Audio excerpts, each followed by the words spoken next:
If anyone has any questions and it's not fully, my train of thought isn't perfect, just stop and ask. I wrote myself notes so I can keep track better because I didn't have as much time.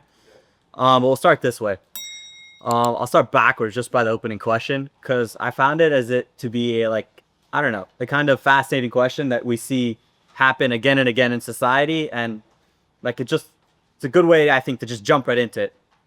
My opening question or opening statement would be, is we see all the time very successful people. You can see politicians, athletes, everything's going super well, right? They have massive contracts, making good amount of money, they have everything, and then that's it. One stupid mistake and it all goes down the drain, right? Some athlete DUI, he's gone. Some politician did something with somebody, that's it. His whole career is gone.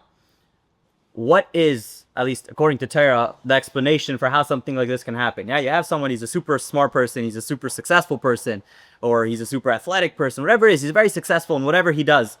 What brings a person who's in such a high place that he can fall so low because of one stupid thing? Why can't he just control himself, right?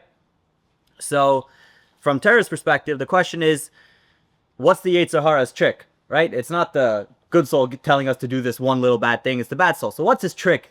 You got someone so successful, how can someone so successful get tricked into doing something so small? If we continue in the intro of this week's Parsha, Parshas Naso is the longest Parsha from all of the Parshas. Something that I've learned over and over again, and I'm sure you guys have heard, is that we can learn something from even one letter in the Torah, right? Every single thing you can learn, it doesn't need to be a massive thing, it doesn't need to be a deep thing. We can learn something out of every single letter that's inside of the Torah. So, the answer to this question that I just stated, we're going to learn out of one letter in the longest Parsha. The longest Parsha, yeah, we're going to learn it out of just one letter from a certain place. So if we look in Pasuk, in the 12th verse, one of the things that it talks about inside this Parsha is someone, a married couple, adultery, right? If something happens and they go out, so it says, Dabra b'nei Yisrael, speak to the Jewish people, v'amarta alehem, and tell them, ish, any single person, any man, yisishte ishte, if his wife will go astray, and commit a trespass against him, meaning go and sleep with another person, it's a problem. And that's how the pasuk starts off, right? So if we look into Rashi, Rashi explains on the words kisishte ishtay, if a person's wife is going to go astray, what does it say over there? It says, Shana Rabbeinu, our rabbis have taught, ein hamnaafin neafin, adulterers do not commit adultery, meaning someone who does the sin of adultery, even if he does it common, he does it once, he doesn't do the sin unless what? Until a spirit of foolishness enters into them. Yeah, as written, if she will act foolishly, and then it goes on and on. The interesting thing here is normally the word for going astray, for stia, is spelled with the letter samach. In this specific case, it's spelled, if we look closely, it's spelled with the letter sin. Yeah, so find it again. Tough sin, tes hey. Normally it's always spelled with the letter samach. So why over here is it spelled differently? Because when it's spelled with a shin, it's showing us that the source of this word comes from the word shtus. Shtus means foolishness or stupidity, right? So it's showing us that this act can only happen, as Rashi explained, if he's tricked or if he gets fooled into stupidity, right? As we'll say one more time, an adulterer will not commit adultery until a spirit of foolishness enters into them. So what does that mean? We're going to ask a question now. So seemingly what we're saying right now is somebody who does a sin, he's called a foolish person, right? If he goes and he does a sin, he's called a foolish person. Seemingly this doesn't really make much sense, right? You see someone, a murderer, yeah? And you see this murderer go and kill someone. Do you call him a foolish person? No, you call him a person who has no morals, he has no rights, right? You see someone do another thing. He steals, there's a countless amount of things, right, that a person can do wrong. Do we call him foolish? No, we can say that he's immoral, he's careless. We never really call him foolishness. Even more than that, seemingly it seems like it's a cop-out, right? If I'm saying he's foolish, it's like, oh, don't blame him, right? Oh, he killed someone, he stole from someone. Oh, no. It's only because he's foolish, right? He fell for some stupidity. It's not really his fault. That doesn't really make sense over here, right? So if we were to go into Koheles, to add on to the question to make it stronger, Koheles is a book written by Shlomo Melech. Shlomo Melech is, or was, the smartest person to ever live, right? That's what we always say. What does he say over there? He says, Toiv Yaled, Miskein, a poor child, Taiv Yalad Miskin V'chacham, a poor and smart child, is better, Mimelech Zakein Uchsil, is Asher La Yada Lizar Eid. A poor and smart child is better, he has better qualities than a king who is foolish and cannot listen to warning. What does that mean? Rashi explains, Taiv Yalad, what does it mean that he's a good child? Taiv Yalad is talking about the Yetzer Taiv. Yeah, your good inclination. Zeh Yetzer Taiv, V'lama Nikra Yalad, and but why is he called a child? Fine, I understand Taiv, good inclination, but why a child? Nikra coming to teach us that Yalad she'eni ba ba'adam ad yud gimel shana. That the good inclination of a person, the Yetzer Taiv, never fully develops inside of a person until he's 13 years old. So he has it from birth, but it's never fully developed. When he gets to the age of a bar mitzvah, then he fully comes. So he's not there from the beginning. He's newer, right? So this child he's still a child, right? He's under 13. It's not fully developed. So therefore, the Yetzer Taiv is considered a child. Now, what does it mean by poor? Miskein she'ein hayuvarim shem lei k'may Yetzer Hara. What does it mean by he's poor? It means that he doesn't have control necessarily over his limbs, yeah, or over his actions. V'chacham. And what does it mean that this child is smart? Shemaskil as ha'adam l'derech teva, because since we're talking about a Yetzer Taiv, the good inclination, it means that it's leading you into do good things, and a smart person is going to lead himself into doing good things, right? So if we put them together, what we have here is a smart child, because the smart is talking about the Yetzer Taiv, but the Yetzer Taiv, the good inclination, is not fully developed, and he's poor because he can't yet control over his limbs, his actions. He's still under 13, so therefore the Yetzer Taiv is still considered a child. He doesn't necessarily have control over his actions because it's not as strong necessarily as the Yetzer Haras we're about to say, and etc. Now we're going to explain what it's talking about when it says an old foolish king who doesn't listen to actions.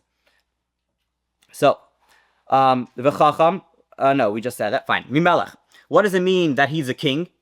We said that the child is a king because child is a kid because it's not up there. For the king, we're talking about like this: Yetzer Hara shahu shalit al kol ha'ivarim. The Yetzer Hara, he rules over all of the limbs. So just like a king rules, the Yetzer Hara has a very strong effect on a person, and he can pull a person to do something one way or another. So he has more control than the Yetzer Taiv does, right? The Yetzer Taiv not necessarily is that strong. The Yetzer Hara, he pushes you, and he has control over all the limbs. So that's what it means he's a king. Zaken, what does it mean he's old? Shemisha sheneled habalid huneisim bay. Unlike the Yetzer Taiv, the good inclination, which is only there from when he's 13, the evil inclination is there from the moment a person is born. So therefore, it's considered like it's already old, right? So if we compare the two, one of them only comes at 13, one of them has been there right from the beginning, so he's considered the old one. Fine. Shenemar lepeseh chata serevetz, and it says that he sits by the door. Chsil. And what does it mean that he's foolish? It's foolish, meaning that he drives him into the way of doing sins or doing bad things, right? So we see now another place where Shlomo Melech, the wisest person of all people, is calling a sinner a foolish person, or the Yetzer Hara a foolish thing. And seemingly, it's not necessarily a question, but like, we don't necessarily look at a sinner and call him foolish, but the wisest person who ever existed calls him foolish. So what's behind this, right? So then now we know the person, the sinner, we call him stupid. But after this, we can also see that Shlomo Melech even calls the Yetzer Hara stupid, yeah? So how can we call the Yetzer Hara, the evil inclination, stupid? And we're gonna put more onto this question to bring out the point of the question. We're calling now not only the sinner, but the evil inclination itself is a foolish thing. Seemingly, the evil inclination is about one of these, I don't know, possibly the smartest thing we know. Yeah, he comes by you, he tricks you, and he comes slyly, quietly. He comes in all different many fashions and forms. Seemingly, he doesn't seem like he's the Yetzer Hara, the evil inclination's a fool, right? He sounds pretty smart. I mean, he is pretty smart. We can all attest it, right? How many times has someone done something thinking not, and slowly by slowly, you end up falling into it. And we're going to bring a bunch of proofs showing how smart the Yetzer Hara really is. If we look inside Masechtas Brachos in the Gemara, it says like this: Hayetzer Hara deime lezivov v'yeshev bein mifsiche halev. The Yetzer Hara, the evil inclination, is compared to a fly, and he sits in the opening of the heart. What does that mean? Just like a fly, as I was learning this, there was a fly coming back and forth, and I understood it just like that because I was living it. Just like a fly, it comes towards you and you shoo it away, and then a second later it comes right back to you, and then you shoo it away and it comes right back. It doesn't give up, right? It keeps on coming and coming and coming. And it never ever ends. So it's sitting there at the opening of your heart. It's meaning it just keeps on trying to come and get you. Yeah, the Yetzer Hara is sitting there and he tries once. It doesn't work. He comes from this way. And we're going to see later, or not even later, we can say now, it explains also, like, if it tries coming through the front door and you shut the front door on the Yetzer Hara, what does it do? It comes through the window. You shut the window, it comes through the chimney. The Yetzer Hara is a very smart being, and it's a very sly being. Yeah, it never gives up, and it finds a way to outsmart you, to try to get into you. So how can we call the Yetzer Hara a foolish thing? It makes zero sense, so to speak, right? We're calling it foolish, but we know how smart it is. And then if we look in another Gemara, in Masechta Shabbos, it says like this. This is how the Yetzer Hara works. Hayom, today, Emerlai is going to tell you, Asakach, do it like this. Velamacha Emerlai, Asakach. And tomorrow he's going to tell you, you already did this. Okay, tomorrow do this. Acha Emerlai, Eved Avodah Zara, until it gets to the point where he's going to tell you to serve Avodah Zara, to serve idols, Vahelech Vaisa, and you're going to go and do it. What are we trying to bring out of this Gemara? Not only is the Yetzer Hara so smart, but we're trying to dive a little bit deeper into how the Yetzer Hara works. He's not going to come straight at you, yeah, and he's going to say, go serve an idol. Yeah, buddy, I know that's wrong. I'm not going to go do that. Go eat some pig, go eat some pork, go eat some not kosher, go break Shabbos. You come at me straight away, right, with one big thing. I know it's wrong. It goes against every fiber of my being, and say, hold off. The Gemara is saying the Yetzer Hara comes after you slowly but slowly. Yeah, it gives you one little tiny piece. It says, do this, and you're like, you know what, that's not a big deal. And then tomorrow it says, do it again. Hey, yeah, I already did it once, do it again. The next day it's like, oh, you already did this? A little bit more. I'm already here. It's essentially a red line that keeps on moving, yeah? I was taught in school always, you have to make sure that your red lines are always firm. You have to have your foundation, your red line, it's got to be firm. Because if you don't have it firm, your red line keeps on moving. I'm not going to do A, it turns into B. I'm not going to do this, it turns into C. Then it goes into D. It just keeps on moving and moving and moving. And that's what the Yetzer Hara's goal is. He's going to, yeah, your red line's here. If we move it a centimeter forward, nothing's going to happen. Okay, you're right. You know, nothing is going to happen if I move it a centimeter forward. The next day, another centimeter. Eventually, you turn around and the red line you thought you started right behind you, you turn around, it's a couple miles away from you, yeah? So, to answer all of these questions on the Yetzer Hara, why he's called a fool, it doesn't really make sense. We're going to have to dive into Tanya. So, not necessarily the whole answer is going to come from Tanya, but the foundation of Tanya, a foundational principle is stated in Tanya. But it says like this. If you feel like you're in the middle of an action and you're doing something and all of a sudden you feel like the Yetzer Hara is getting to you and you feel like you're right on the fence, you're about to commit a sin, you're about to do something, it says that you have to remember and tell yourself that this is a shtus. Everything that the Yetzer Hara is trying to tell you, it's one big foolishness. And no matter how nicely it's packaged, yeah, he tells you, it's not so bad actually. You have to remember that it's all completely, it's BS. It's completely not right. It's foolish. And then you have to basically tell yourself that it's wrong. And so the rest of the class, we're going to try to explain this. We're going to go deeper into it of how to realize this and what to do. So we're going to explain about the Yetzer Hara. Then we're going to explain what to do in order to push this away and not go into this, right? In order to avoid this. And then we're going to also explain if you're in a scenario where you feel like you're already there, what are we able to do in order to push away to stop ourselves from sinning? To explain this, I'm going to start with a story. There's a story that's brought down. It's a parable. And there was a king in a land, and he had a dream. He's sleeping. All of a sudden, he has a crazy nightmare. He starts freaking out. He's sweating. What's the nightmare? The nightmare is that all the grain inside of his entire country, everything that he owns, all the people that live there, the grain is going to go terribly rotten. And it's going to go rotten and everyone's going to eat it. And this grain is going to cause everyone to go absolutely crazy. So everyone's going to eat this grain and all of a sudden everyone's going to be crazy. So he wakes up, he freaks out. He goes and calls J.D. Vance, his vice president. He's like, Mr. Vance, I got to speak to you. So he comes over and they're discussing what to do. They need to come up with a plan. So the vice president, or the second to the king, he tells him, I have a good idea. We can't stop everyone, but why don't, for ourselves, we'll take our grain that we have now from this year and we'll put it away in a storage. And then when next year comes around and we're going to need grain, well, okay, we won't eat so much this year, or we won't eat it at all, or we'll eat a little bit. And then we're going to have a whole stockpile. And next year when the grain's rotten and everyone's eating it, it's going to turn you into crazy. We'll be okay. We're going to be eating our grain and we're going to stay sane. The king looks at him, he tells him, you're a fool. He's like, because if everybody else eats the grain, even if we're normal, they're the majority. Yeah, then we're going to look like the crazy ones. There's a story from the Queen of England. I don't remember how. It was years ago. And they opened up like a new psychiatric ward. And so they're taking like the royal family for a tour. So the Queen's going through. She's, wow, very nice. She's going through. All of a sudden, there's a person behind one of the poles, the fence, whatever. He's encaged. And he screams at the Queen of England and he goes, you know, you guys are the crazy ones. Really, we're the normal ones. And she goes, you know what? That may be right. And it could be true, but we're the majority. Right? So majority, it holds over here. So the king tells him it makes no sense over here. Like, fine, you want to do this. This plan, it's not going to work because then we're just going to look crazy. So they sit there and they're sitting, they're thinking, they're going back and forth. The king comes up with an idea. The king goes, let's do as follows.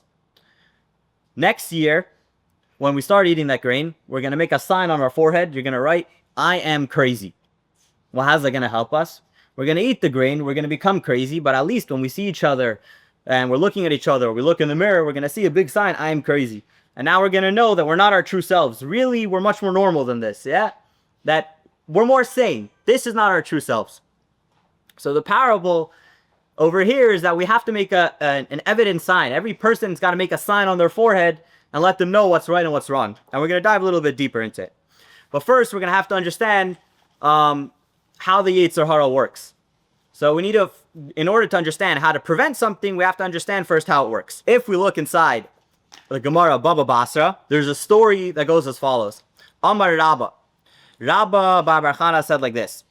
Sipru li yerde hayam, sailors or people from the oceans, from the sea, they came and they told me a story that goes as follows. Hagal hazed, there's a certain wave, shema'ayim la'atvia as a svina, nira kama yizayir shal eish levana bereshe. He starts telling over a story that he overheard, that he spoke to a bunch of sailors or a bunch of people that travel often in the sea, and there was a story that goes like this, and it's stated in the Gemara. There's a certain wave in the ocean. It's a massive, massive wave, and it can take down any ship. That Titanic comes, Titanic sunk. Before the Titanic sunk, it comes, this wave will take it down. Any ship comes, you have the cruises from Miami come over, it'll take it down. What's so special about this wave? They said that the wave was like this. Not only was it just a massive wave, but this wave had on top of it a massive white fire, like a flame.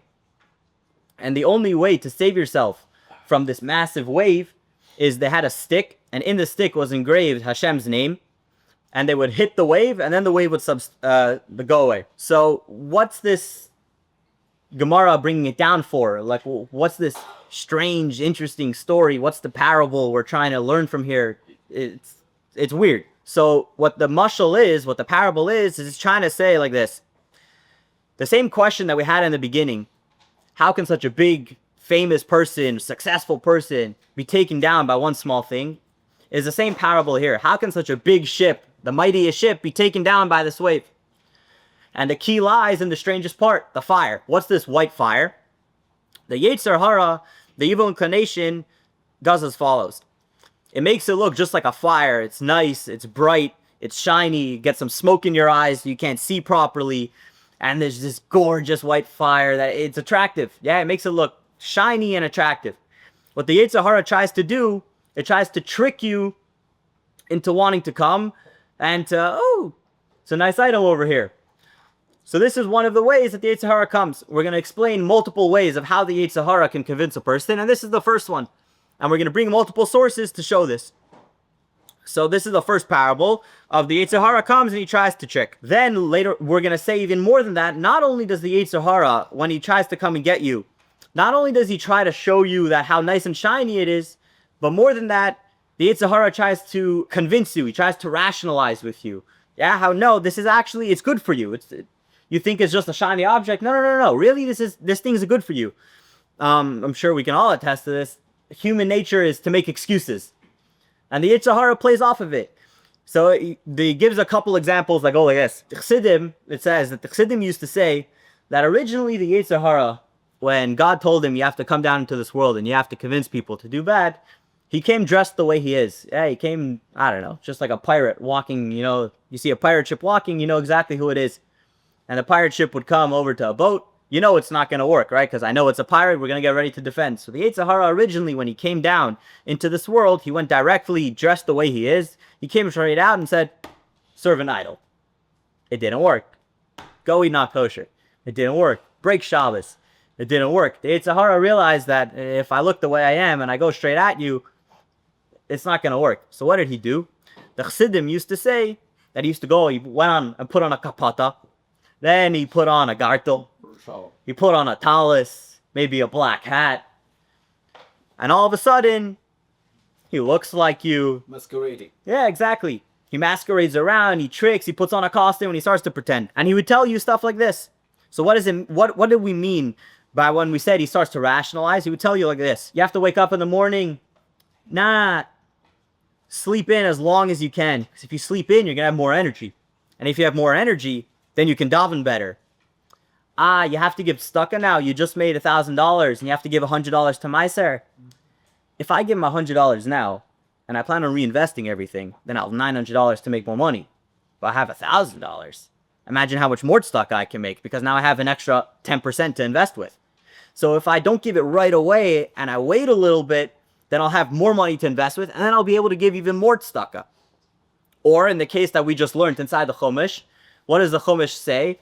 Yeah, she's married, or he's married, or she's married, and he wants to go with her, she wants to go with him.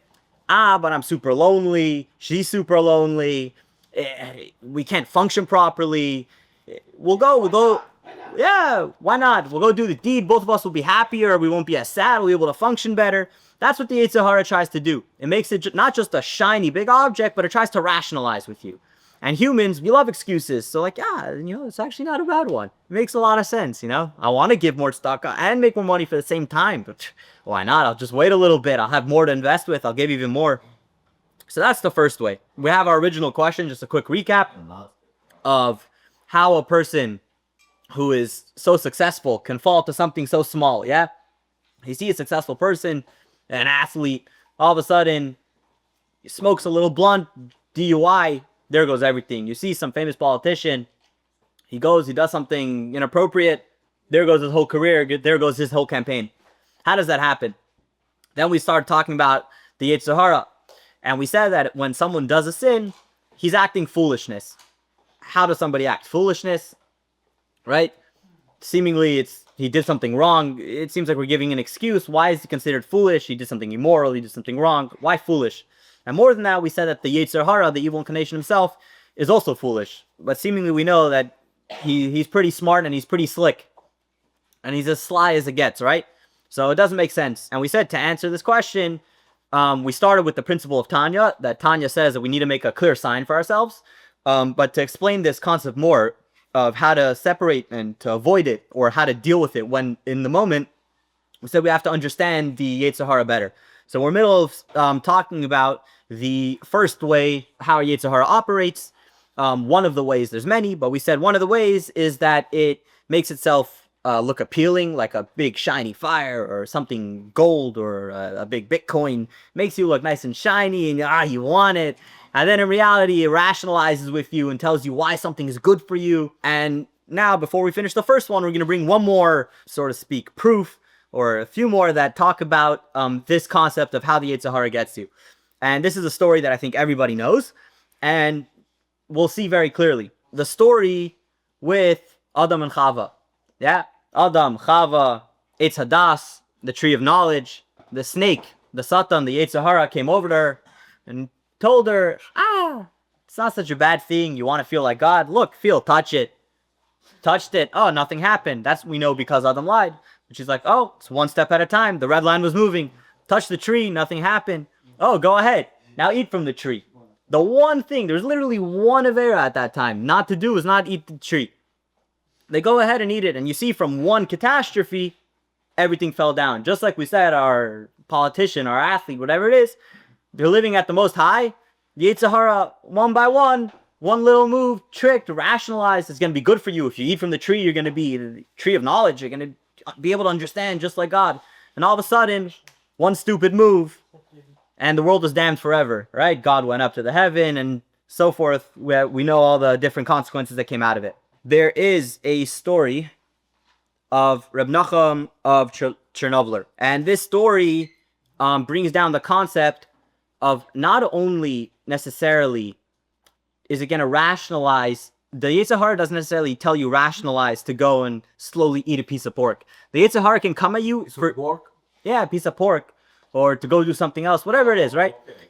The Yetzer Hara doesn't necessarily come at you and make you go straight into do something bad. The Yetzer Hara can sometimes come to you even for something that's good. He can dress it up in something that's good, right? Like we said earlier, I'll get more tzedakah later.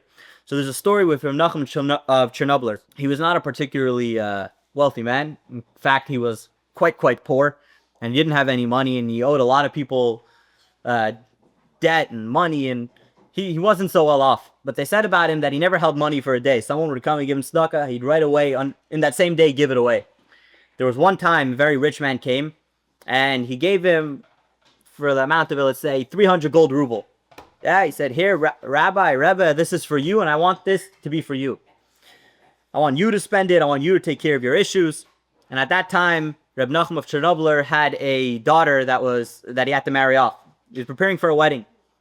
He needed the sum to pay for his daughter's wedding. He needed the sum to pay off his debt in this place and that place. He owed a lot of people money. And the gabbai, the helper in the shul, was all excited. Someone gave the money. I'm not going to have to worry anymore. I'm not going to have to go and fundraise. The Rebbe's going to be taken care of. During the day, somebody comes in to see the Rebbe, and he's crying, and he's crying, and he's crying. And he says, my daughter has to get married to a rich man. He needs a dowry. I need money. So how much money do you need? 300 gold ruble. So Nachum Chernobyl goes, he gives him the money, and he leaves. The gabbai comes in all excited. He doesn't know yet that he gave away all the money. And he's all happy. He's like, Rebbe, where's the money? Let me go pay for the debt. Let me go put the down payments for the wedding hall. Let me go pay for the food. So I gave it away. What do you mean you gave it away? That money, we needed the money. So he says, let me explain to you what happened. This guy comes into my office and he tells me he needs the money to pay for his daughter's wedding. And he needs tzedakah. I have this big sack, exactly the same amount. So I was thinking, should I give him the money? Of course I should give him the money. But then I thought to myself, should I give him all of the 300? I mean, do I need to be the one that gives him all of it? He's going to collect. Let him go collect. I'll give him 2/3. I'll give him a half, 2/3, whatever, 3/4. And then let him go collect to the other people. And with the rest of the money, not only can I help just him, I can go help multiple people. I can go to him, and I can go to him, and I can go to him. And then I can help 5 people at once, not just this one person. And then I thought to myself, originally, when this guy came and gave me the money, I was like, perfect. I'm going to use this for myself. I'm going to pay off the debt, and I'm going to pay for my daughter's wedding. And when that happened and I thought I was going to use it for myself, I didn't even have a single thought of going to help the 5 different people. Only the second this guy came and asked for the money, I gave to give it to him, I was like, now why should I give him everything? Before, I didn't even think about anything. Now, when I had an opportunity to do a mitzvah, I was thinking, let me go split it up. And that's the Yetzer Hara right there. So I gave it all away.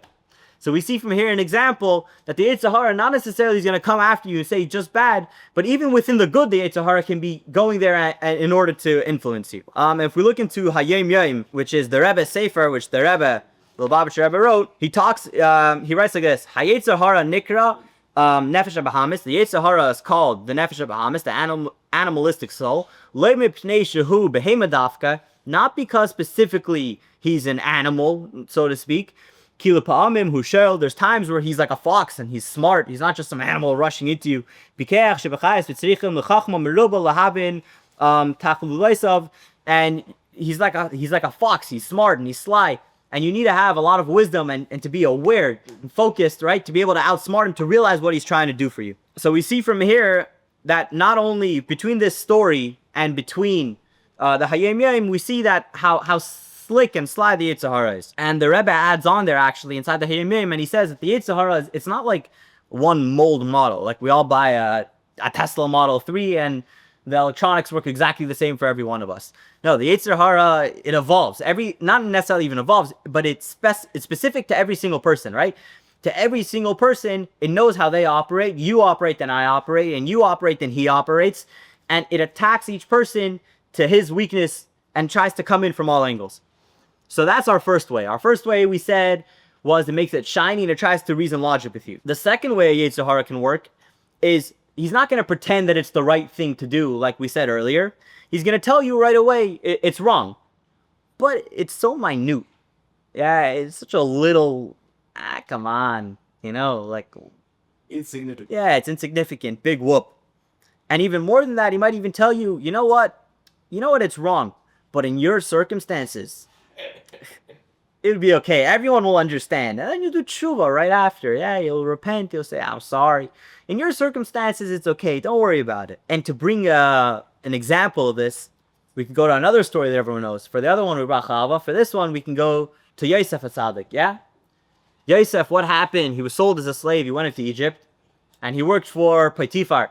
Yeah, it was second in command. He was super up high. And Potiphar's wife tried to sleep with him. Seemingly, you can logic or whatever. You can say, everyone will understand. Single guy, he could do Nah, but what do you mean by everyone will understand? I'll tell you. The guy was sold into slavery. Yeah? A slave doesn't have any choice of what he gets to do. Whatever the master says, he has to do. Not only was his master he wasn't just a random master. The husband and wife, the Potiphar and his wife, were one of the most influential people in the entire land, second to Pharaoh. They were second to the most powerful people in the world. Can you imagine what were to happen if he were to say no? You could get Under your circumstances, it's okay. Right? That's what Potiphar's wife tried to say. That's what the Yetzer Hara tried to say. So we have, as we said earlier, it'll make it look nice, and it'll try to convince you and rationalize that it's good. And then on the other hand, we'll say, like Yosef, we know it's flat out not allowed, but under your circumstances, now we can seemingly understand why the Yetzer Hara, why the evil inclination is called a fool. Why? Why is he called a fool? Seemingly he's so smart. Because he's trying to sell you a bunch of rubbish and a bunch of garbage. Yeah, everything that he's selling you, what you're giving into, is stupid. It's not real. You know it's fake. It's behind the smoke screen. So when you're going in and you're taking something that you know it's not true or correct, and you know even though that, like, he's trying to convince you that it's real, but you know the truth. If you look clearly, if you make a sign, you'll see the truth. We can now understand the Yetzer Hara, it's full of garbage. That's why he's considered a fool. There's nothing true to him. There's nothing real to him. So we said the first one, once again, just to quickly recap, the first one is that he's going to logic with you. And the second one, he's going to tell you under your circumstances, it's not such a bad issue. So what we're trying to if we remember the story with the sign, is it says that when you realize this, and you realize that you're getting into a situation, and all of it doesn't feel right? It can't be right. You're supposed to scream at it. You're supposed to just scream out loud and scream at it, say, shtos, foolishness, stupidity, like stupids, right? There's all this, it doesn't make any sense. And it says in Tanya, Parak Chaf Dalet, so it wasn't 26, it's 24. And therefore our sages teach us al pasuk kisishte ishtay, on the pasuk from this week's Torah portion, if a man's wife will go sleep with someone, in Adam Ever Avera, Ella Imkain, Nichnesas by Ruach Shtos. Yeah, a person does not do a sin unless a spirit of foolishness comes into him. Afilu Isha Hamine Efes. She died to Kala Haisa Misheles Beruach Taivasa, Lule Ruach Shtos Shabbat. Even a promiscuous woman would not do what she's doing unless a spirit of foolishness were to enter it. Yeah. And therefore, what it's trying to show us is that if not for the foolishness, that this is really the main issue. And we see that the Tanya is going to continue. I'm going to read in a second. And it shows that even the smallest sin, right? We said the second version was telling you, yeah, it's a problem, but it's not so bad. Or in your case, or just a tiny little Avera, what's it going to do? I by mistake switched on the light switch. Yeah, or not even by mistake, whatever. It was dark. I switched on the light. Big whoop. And Tanya continues to brings down a source that it says like this. Afilu aval be'emes lamitai, but truly afilu avera kala hareha avera aver al ratzin ha'elyen. If someone transgresses and does even a tiny small avera, yeah, he doesn't do the biggest thing, doesn't kill someone, doesn't do any adultery, whatever, the smallest little thing. Hare ha'avera aver al ratzin ha'elyen. Nevertheless, he's completely transgressing against Hashem and what Hashem wanted. And just like by the biggest Avera, he's completely separating himself from Hashem's will and oneness. Hashem asked you to do one thing and not to do the other. It doesn't matter if you're doing small or big. At the end of the day, you're still doing the same thing, right? I'm still disconnecting from what Hashem asked me to do and doing the opposite. So whether it's big or small, it's just as big as a problem. So we have our two ways that Yetzer Hara works, right? Everyone has both of them? Understood? Yep. Okay. The Rebbe in Hayom Yom also asks like this. He brings down a Gemara, and it says that when Mashiach comes, the Yetzer Hara is going to be punished, and the Yetzer Hara is going to be slaughtered. The question is like this. Why? What did he do wrong? He was tasked by Hashem to come and try to trick us. And he's doing his job. Why? Why is he being punished for a job that he was told to do? He was told to go make sure the Jews sin and convince them. Why is he being punished? So the answer is just like we said earlier about the fire, right? We said that there was the big wave and there was the big white fire. If we can compare it like this, I have to find the source. Oh, first, by the way, the Rebbe says in Hayom Yom, we should take this rule into our hands. That when it comes to the Yetzer Hara, as we said earlier, it doesn't necessarily need to be something straight away bad, but even holding back from doing something good, maybe or holding back from actually doing something, even if it's holding back of this, I'm going to do a bigger mitzvah, just like we said by tzedakah, by not giving now, I'll be able to give more later. All this is just the Nefesh HaBahamis trying to convince us. So it says like this. So to answer our question of why he's going to be punished, it says you're not allowed to slaughter an animal on Shabbos. Right? Why not? It says it's not because of the killing, but from the 39 malaches, right? From the 39 things that we know we're not allowed to do from the Mishkan, because it falls under the category of painting with blood. When he slaughters it, he's going to end up painting with all the blood that's coming out. So by this, we can answer why he's getting punished. How does that work? Because the Yetzer Hara, he's not just coming to tell you, hey, go try to do this. What he's doing is, like we said earlier, with the wave and the big white shiny flame that becomes attractive. Essentially, what the Yetzer Hara is doing is he's painting himself like a chameleon camouflage, and he's trying to get you. And that's not what was tasked of him. The task of him was to go do it, but he's doing it in a slick and sneaky way, trying to outsmart you and trick you. So because he painted himself, and he's trying to trick you and get you in every little crevice and fool you, therefore he's going to be punished. So now we're going to start to dive in to the answer of how we're able to stay away from the Yetzer Hara. So we said earlier, we mentioned the story of Yosef HaTzadik with Potiphar's wife. So if you look inside, in the actual text of it, it says, one opinion, I think, or maybe just straight up in the Mikra, it says that Yosef went to work that day, and it's explained that everyone went to go, I don't know, bow down to some idols that day, and she pretended like she was sick, and she stayed by. And Yosef went to go work, and she was in the house. Another opinion said that Yosef specifically went to go work in the house because she was there. Meaning Yosef was pretty much committed. He was ready to go and to do the sin. But last minute, he didn't. Why? Because he saw his father's face. And his head, he saw back to his father and he didn't. What does that have to do with anything? Fine, Yaakov was a tzaddik. That's why, if we look at Esav, his father was Yitzchak, who was also a massive tzaddik. That didn't stop him, right? His whole life was terrible. So what was it about Yaakov's face that made him switch? It couldn't be the fact that he's a tzaddik, because Esav, right, we see clearly it didn't work there.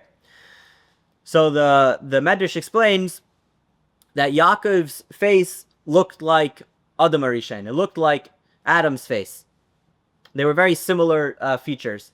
So when he saw his father, he saw Adam. And like we mentioned earlier, what he saw was that even one small act, Adam and Chava did one small act, and it damned the entire world.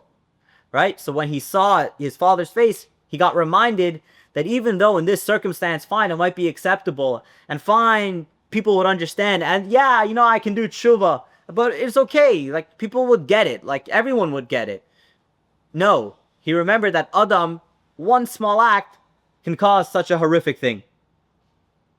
There's a story, when I was doing more research for the class, of, there was, some of the sources that I looked on this topic. So he says that he heard of a parable. And the parable is referencing to in the same idea of how to stay away, to make a clear sign for yourself. He said there was I think this guy's from out of the country, and he picked America because they like to pick on us that we're obese. But he said there's this guy in America, 300-pounder. Yeah, big guy. He was unhealthy. He was getting too much. And he went over to go to his dietitian, and he told him, I need help. So the guy said, stay away, just do your best. Stay away. You gotta just block it out from access. Tells him, but for me, he's like, my weakness is a cheese Danish. Good, big, dairy cheese Danish. He's like, I can't.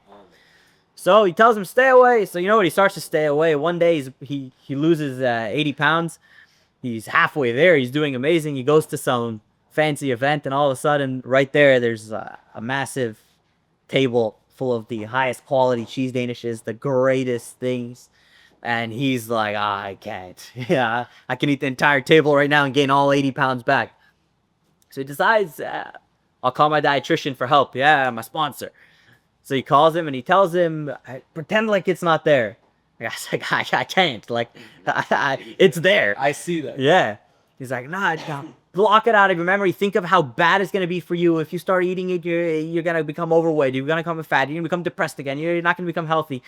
And he's like, I don't care what you say. I'm looking at it right now, and it's calling to me. So he screams at him, or the dietitian thinks quickly, and he goes, you know what? He's like, listen to me right now. He's like, run to the kitchen. So the guy runs to the kitchen. See a piece of meat over there? Yeah, eat it. So the guy goes and eats a piece of meat. Then the guy realizes what just happened. They discuss it. Now he's fleishik. Right. Yeah, he can't have dairy. So whatever was looking so tempting to him and he had the opportunity to do before, now is completely not allowed. It's out of the question. So the same thing goes to us. What our job is to do something that is going to make you completely out of the question. Don't leave ourselves on a fence. Or, for example, you don't want to be right on the fence when you're defending, right? You want to be a little bit, you want to hit it head on. Well, when I was in... you want to have a buffer. Yeah, when I was in second grade and I was learning soccer, I was in a team. We're learning the coaches. I was goalie. I was standing on the line, was playing. I was like, yeah, very nice. The goalkeeper never stands on the line. You got to stand a little bit in front of the line, yeah? Because if I block the ball and it starts rolling behind, you still have some space to maneuver. You got some leeway. You have to go head on to meet it. You can't just stay there and wait, right? So that's the first lesson we have, is that we have to make sure that it's not accessible to us at all. Not that it's right there and we're going to withstand, we're going to withhold it. Before these thoughts even come, we have to make sure that it doesn't even come altogether. And by doing that, essentially what we have to do is, just like Yosef made himself a sign, and he looked at his father and he saw Adam, and it was like a remembrance. We also need to make a sign. We have to know that no matter how small of a thing we do, it's going to be a disconnect. So when you get into a moment and you feel like something's going to happen, you have to know that no matter what, you got to remind yourself that even the smallest thing is a complete disconnect. And another way, or the final way that we'll conclude the class with, is to completely change your thought, right? A person can't think of two things at the same time. I can do, maybe, I don't know, kick a ball and throw a ball at the same time, but the mind's not capable of thinking deeply on two different things at the same time. There's a good parable of it. There's a story with the chassid, I think, or maybe he's a descendant, or I think his father was as a student under the Maggid of Mizrich, of Reb Zev Wolf from Kitzis. So a person came over and he told the Rebbe, he's like, I'm struggling with having pure thoughts. It's like, I can't think straight. Thoughts just come into my head. I can't. There's nothing I can do about it. It overwhelms me. So he says, go speak to my chassid, Reb Zev Wolf Kitzis. So it's the middle of the winter. It's freezing in the middle of Russia or Ukraine, wherever it is, Belarus, Poland. I'm no clue. And so he listens to the Rebbe and he's like, I'm going to go to Reb Zev Wolf's house. And he goes and starts knocking on the door. No answer. He starts whacking on the door. He's screaming, open up, open up. He hears people right behind the door. He hears them talking. He hears them yapping, food. No answer. No one's opened the door. He's knocking. He starts freezing. Frostbite by his feet. knocking, nothing. He hears them behind him, doesn't help. He's done. He can't handle it anymore. He's about to get frostbite. He starts walking away. All of a sudden, Wolf opens the door, lets him in. And he tells him, "You see, only I'm able to decide who enters my house. The same thing, only you are able to decide what enters into your house up here. So it's up to every single one of us to put boundaries away, right? Not just like by the case of the story of the Danishes. We have to make it that it's completely not an option. It doesn't even come. It's not that we're going to bring ourselves to a battle and we're going to win. No, make it not even an option that it should even be a discussion. And when it becomes a discussion, God forbid, we have to think of something else that will completely override it. Think of another thing. Think of something good that you can do for yourself, whether it be spiritually, even physically. Think of something completely else that will make you in control of what you're doing." Woo! Yeah. That was You're great. welcome to come and share.